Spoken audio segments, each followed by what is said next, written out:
Hello guys, here are some Blender tips that you might not know. The first one is for Blender 2.81. It's called Batch Rename a feature of the outliner.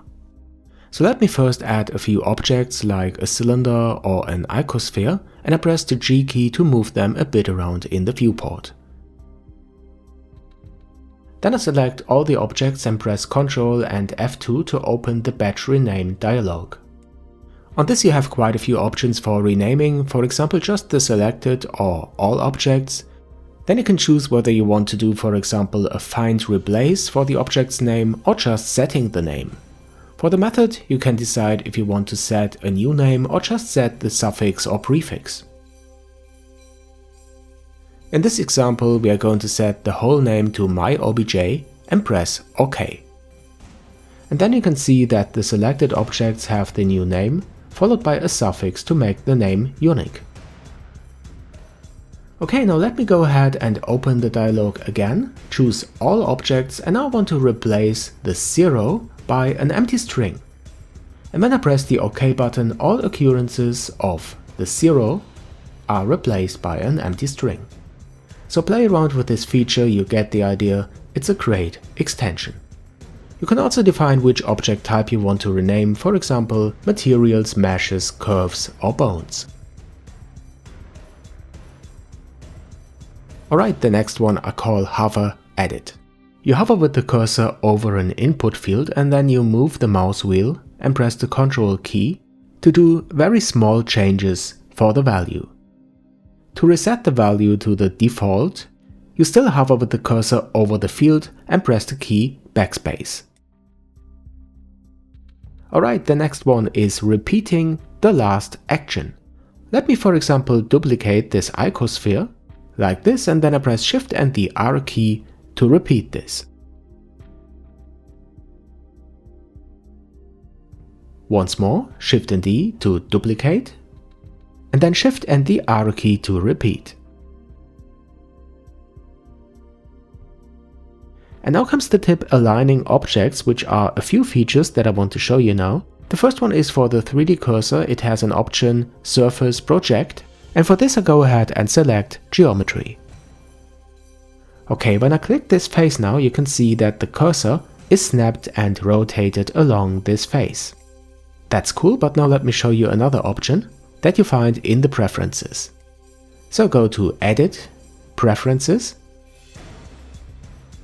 and here in the Editing panel, you can define how new objects are aligned. So I set this here to 3D cursor, and this means whenever I add a new object, it will be aligned to the 3D cursor that we snapped and rotated along this face. Now I add a cylinder and here we go, the cylinder is aligned to the face. Okay, and the last one is Proportional Rotate.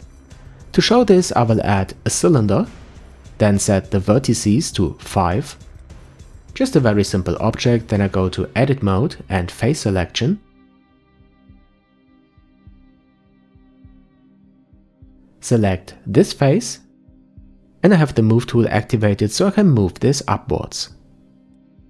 Just till I'm happy with the size, and then I press Ctrl and R, move the mouse wheel to add edge loops. Just like that, and then I select the face again.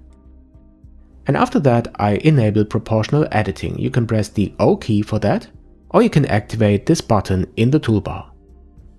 And now comes the magic. I press the R key again, with proportional editing activated, and when you move the mouse wheel you can define the radius, which is the influence of the proportional editing, and when you move the mouse then you can bend your mesh like this.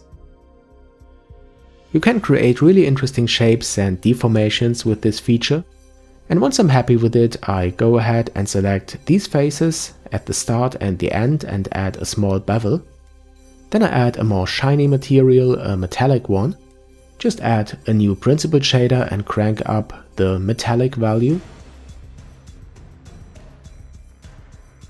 And to make it look more crisp and clean, I add a subdivision surface modifier. Then I right click and set the shading to smooth. And this looks great.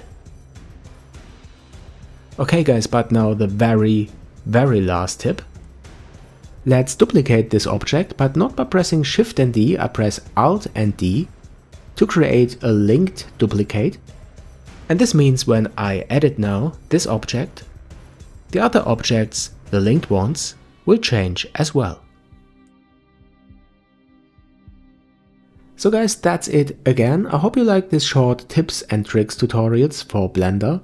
If you do, then don't forget to subscribe to this channel, follow me on my Instagram, support me as my patron, this would really help me creating these tutorials.